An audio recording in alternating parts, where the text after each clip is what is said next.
This is Eric Malzone, and welcome to this special Power Moves edition of the Future of Fitness.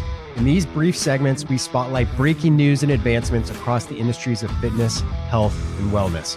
From partnerships and acquisitions to product launches and investment rounds, we bring you exclusive, direct insights from top industry voices. Power Moves are brought to you by the Podcast Collective. Learn more at podcastcollective.io. All right, we are live. Julian Barnes, welcome to the special Power Move episode of Future of Fitness, my friend. How are you? Doing well, Eric. Thank you very much for inviting me. It's great to see you. It's been a long time, and grateful for the opportunity to be here with you today. Yeah, well, thank you for the work you're doing. And it was great to see your press release hit my inbox. I'm like, this is great. This is perfect. Exactly what we want to do with these Power Move episodes is give some real quick topical insights into the industry and let people know what's going on and where they could leverage things to improve their businesses and their livelihoods. And, you know, specific to BFS, and you're the co-founder and CEO of BFS Network. You guys work with a lot of independent gyms, a lot of franchises, especially in the boutique space, which is close to my heart. You know, I was a gym owner for a long time. Absolutely. So. Our community is overwhelmingly independently owned, single location studio owners across modality. Yeah, fantastic. So let's get right into the meat of it. So you released a report, right? Yep. You sent it to me. I've reviewed it. There's a lot of packed information, and it's very, very specific and actionable for the boutique sector. So give us at a high level, like, what is the report? What was the impetus for doing it? How many times have you done this thing? And what's the criteria for the analysis? So we've been producing annual reports since 2018 when we hosted our first summit in 2020, in 2021 during the pandemic, and then the recovery from the pandemic. We probably produced 3 reports in 2020 to give people kind of a snapshot of where the industry was. I think we did 2 in 2021, and then back to annual starting in 2022.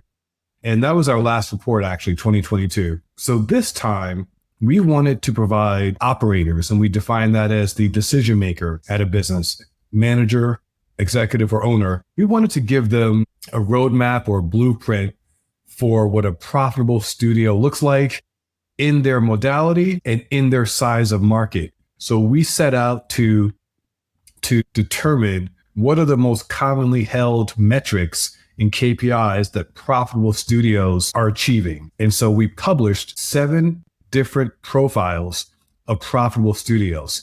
Category number 1 is all studios, any modality, anywhere in the world. Now, the majority of the studios in the survey came from the United States. Second largest country was Canada, with about 40 locations. The UK and Australia were represented, and then a bunch of 1 or 2s from 10 or 12 other states. So overwhelmingly North America. And so category number 1 is any modality, anywhere in the world. What are their KPIs? And then the next 6 reports are specific to yoga, Pilates, and strength gyms, and divided by suburb and city. So we have a yoga report for studios in cities, which we define as population of 500,000 or more.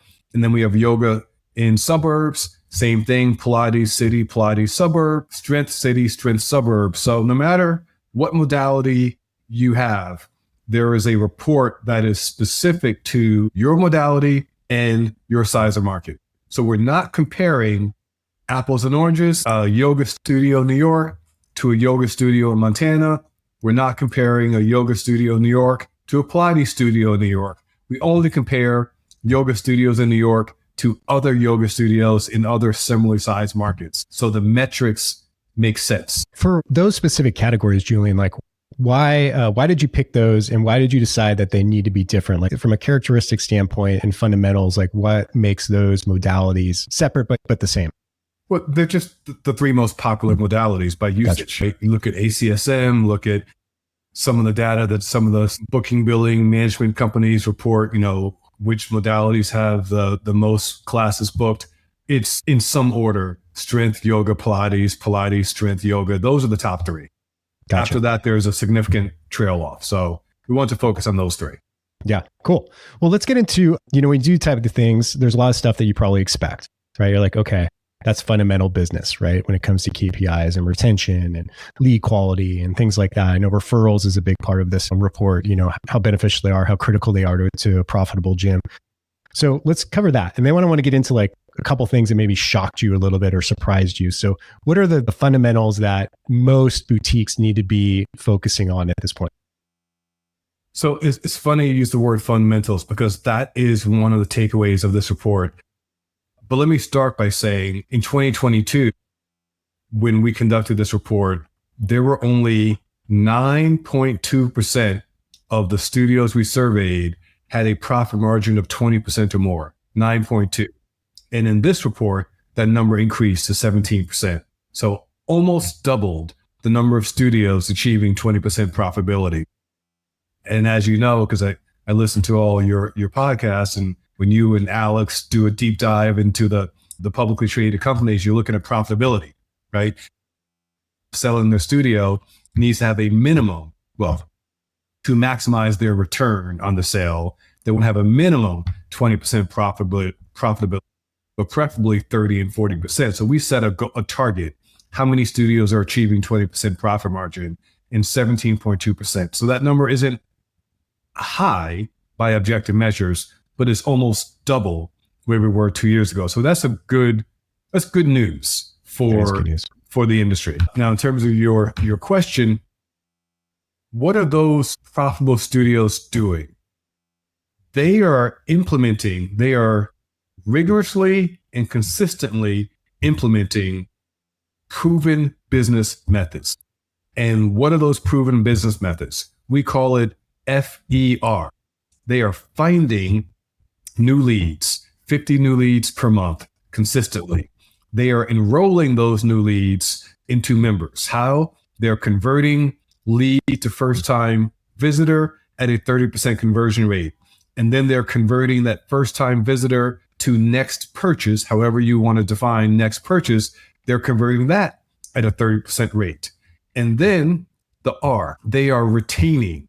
They're retaining those new members by minimizing churn to less than 5% and by delivering such a impactful client experience that LTV is 2 years or more. And as a result of that, these profitable studios have between 100 and 250 recurring auto pay clients. And I'm using that term very, very significantly. Doesn't matter if it's a membership or class pack or 10 pack. The key for us in this question was recurring. They didn't forget it, take their credit card, charge it periodically. So the profitable studios are doing those 6 things well. The fundamentals are finding new leads, enrolling those new leads into membership, and retaining those leads with an excellent client experience. And the good news about that is that formula hasn't changed since the beginning of time. No, blocking and tackling. Yeah. Blocking and tackling. And it's even better news for studio owners who may be frustrated, who may feel like they don't know what the path to success is. Well, there's the formula. There's the blueprint. And I'll take it a step further. As you mentioned, referrals was one of our key takeaways, that profitable studios are relying on referrals as their most effective lead gen tactic. That means you can build a profitable studio without having to pay an agency or engage in paid ads. And the whole paid ads world now is changing anyway. As I know, SEO is going out and what's the new term? AEO, optimizing for all the various AI search engines. So it takes a lot of money and skill and knowledge and expertise to win at that game. And you don't have to do that to build a profitable studio.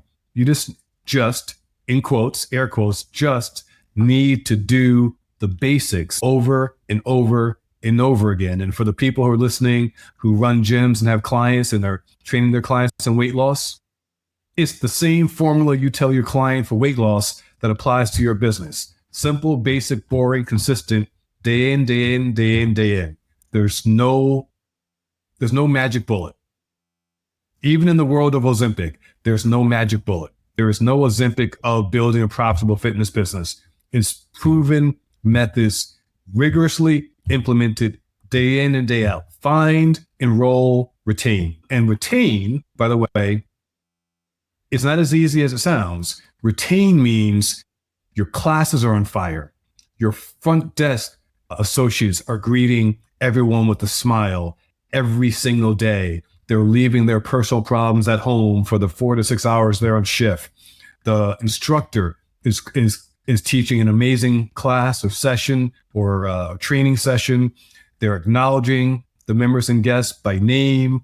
They're following up afterwards. How are you feeling? What's working? What's not? Delivering a fire experience isn't easy, but it's also not complicated.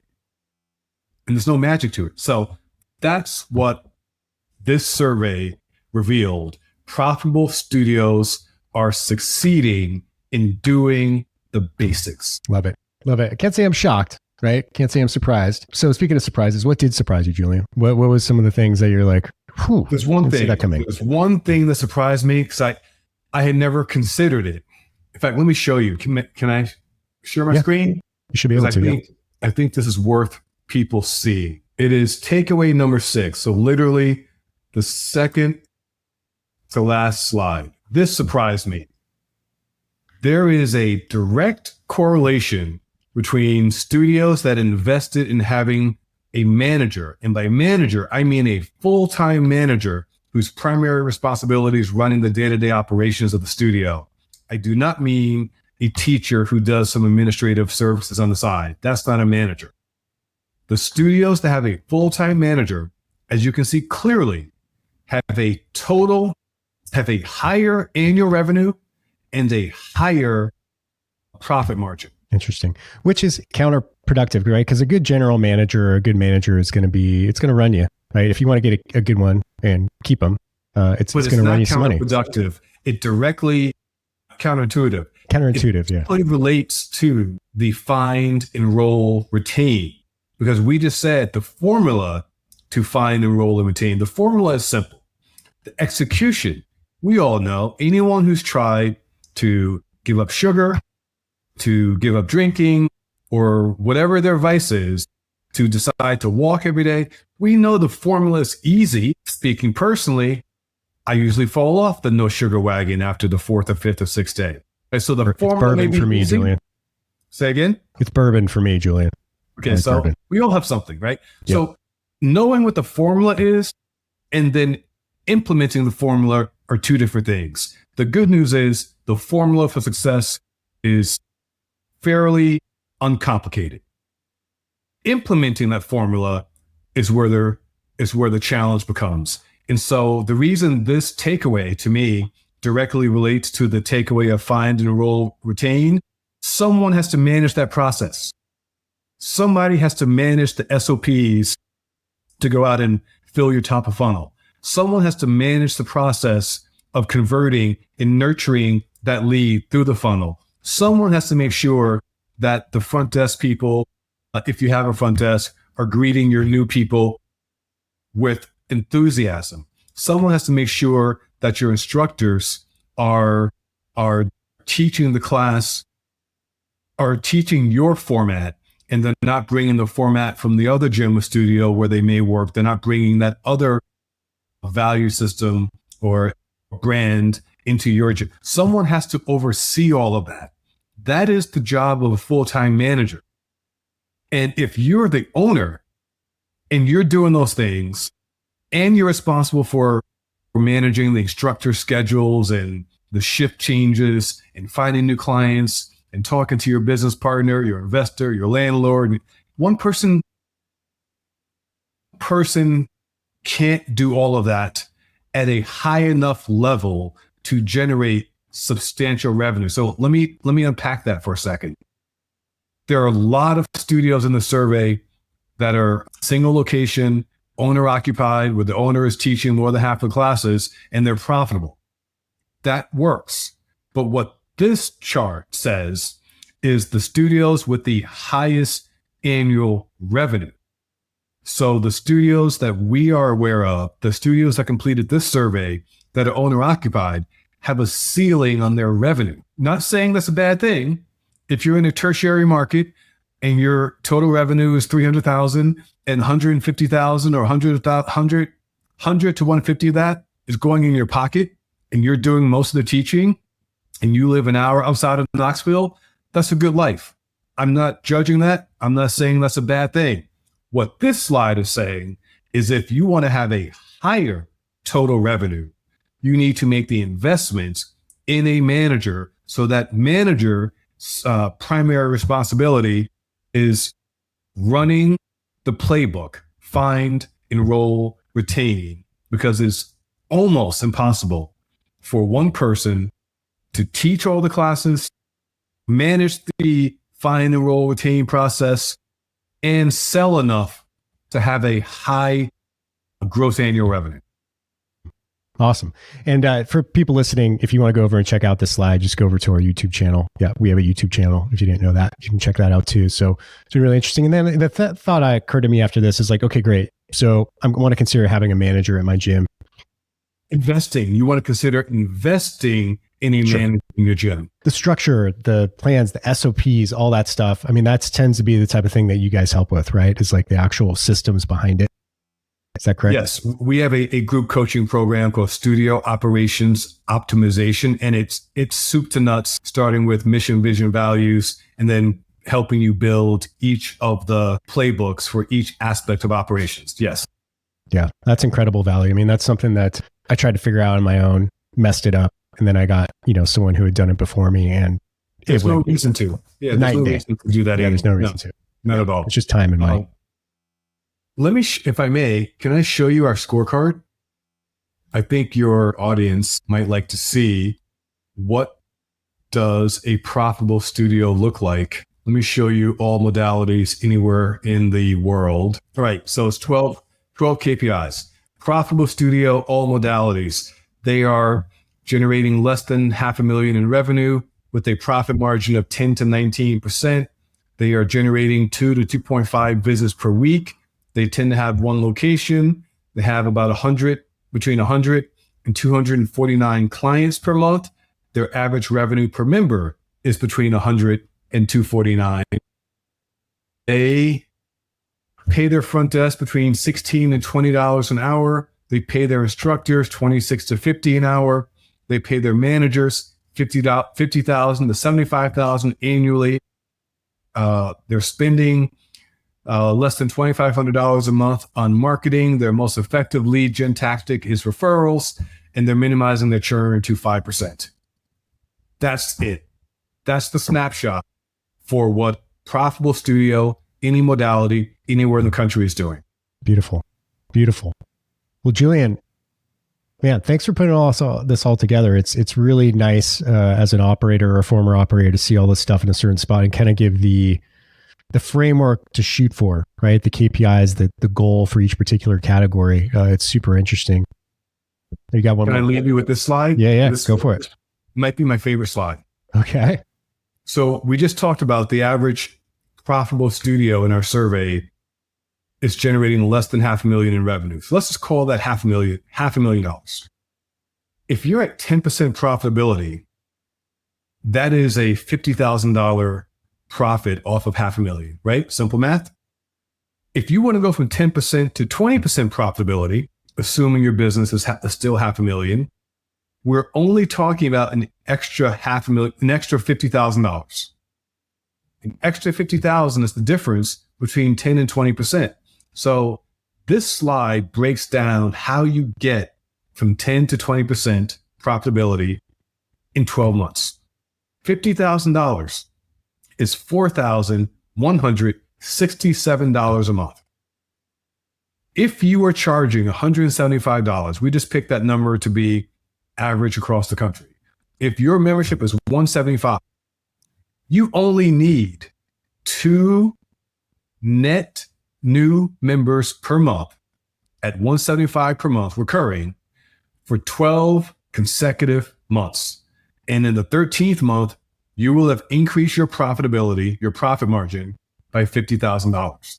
And the reason this, along with the FER slide, are my favorite is because it's telling you that you don't have to do something fancy and exotic to build a profitable business, you have to go out and find 2 net new members per month, 1 every other week. Love it. So Julian, if people want to get this full report, where do they go for that? bfsreport.com. bfsreport.com. I'm sure there'll be a link wherever they download this fine podcast. They can go there. If they're a studio owner, they can receive a complimentary copy of the report by completing the assessment. And then we'll send them both a scorecard comparing their 6 KPIs to the baseline. And then they will also receive access to the full report. And if they are a vendor, investor, member of the media, we'll share with you a promo code that will allow them to purchase the report at a reduced rate because they're a friend of Future of Fitness podcasts. Awesome. Well, I appreciate that. All right. Well, that is a wrap. Julian Barnes, thanks for sharing everything. Thanks for putting that report together. And thank you for joining me on this very special episode. Thanks for the time, Eric. It's always fun hanging out with you.